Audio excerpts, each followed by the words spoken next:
Dr. Sonu Ahluwalia. Sonu, how are you? I'm doing well, Steve. How are you? I am good. What do you got there, Lisa? This story that scientists are saying a baby born with HIV appears to have been cured.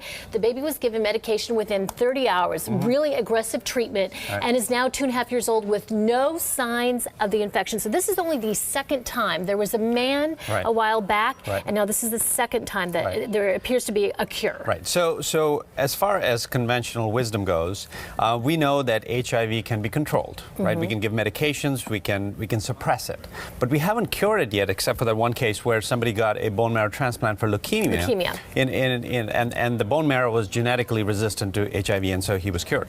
But this is the first time a baby has been treated with medication and seems to not have HIV virus anymore. So they use, we think, Truvada and probably 2 other drugs, 3 drugs really aggressively within that first 30 hours. So what does that mean for us? Well, so this is sort of a game changer. Now, the interesting thing is that in the U.S., most women are diagnosed with HIV if they're pregnant. We know that they're pregnant, and they're treated during the pregnancy so that the child doesn't get it. So very few kids in the U.S. actually get the HIV from the mother. That's not the case in Africa. And in this case, this was a woman in rural Mississippi where we didn't really know, right? Tested, So when she came in for the delivery, we tested her and figured out she had AIDS, and the baby was aggressively treated. This is not normal treatment, but ended up getting the treatment, and 18 months later, it seems like, you know, the baby doesn't have HIV anymore. So, and we'll have to follow that along. This shows good signs for babies born like in Africa, like you said. But what about the people who are living with HIV? And the first person that comes to mind, of course, would be like Magic Johnson, who has been living for 2 decades. So I think that our take on AIDS has changed, right? 22 years ago when he was diagnosed with AIDS, it seemed like a death sentence, right? So he quit the NBA, he said, I'm not going to play, I'm just going to focus. This is 23 years later. He seems fine. He's taking his medications, but he works out, he lives his life, he runs his empire. So I think we're going more from AIDS as a death sentence to more of a chronic disease that we can treat, right?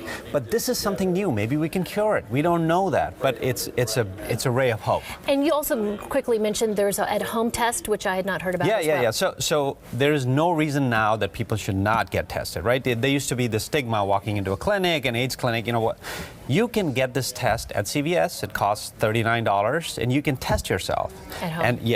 And you know, in 20 minutes with your saliva, you can get a result. Now, it may not be 100% accurate, but you know, it's a starting point. It's a starting point. Okay, this other study is that asthma is increasing, and there's a link between BPA, which we know has been linked to other problems as well. So, you know, the incidence of asthma in our country is increasing, and we don't know why. It's more than worldwide. Why in the U.S. are we having so much of this asthma?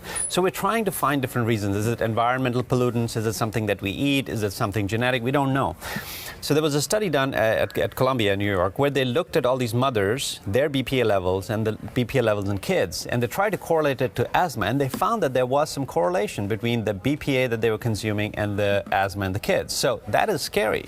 And BPA is a product that we find in, you know, plastics and aluminum cans. Now, it has been banned from sippy cups and things like that kids drink out as of last year. Yeah, just 2012, right? Yeah. So if the FDA thinks that the kids shouldn't have it, then why are they still in aluminum cans? Yeah, so, no, but I mean, you know, we share things we eat with kids too, right? It's not just the adults eat out of this and the kids eat out of that. So perhaps we need to relook at this whole thing, and maybe BPA just needs to go completely. Completely. Yeah. Because it has other side effects. Exactly, you know, so you know, we add a lot of these chemicals to make our lives easier, right? So non-stick pans and, you know, water bottles. Exactly, and all things that stuff can preserve, we can wash them, and I think we end up with problems. Maria, we just need to do what you did this weekend and go to the farmer's market. That's what we need to do. Right? Last question. Fresh fruit. Yes. Last question. People who, you know, everybody drinks water out of bottles now, out of plastic bottles. Yes. And sometimes they recycle those bottles. Is that a bad thing?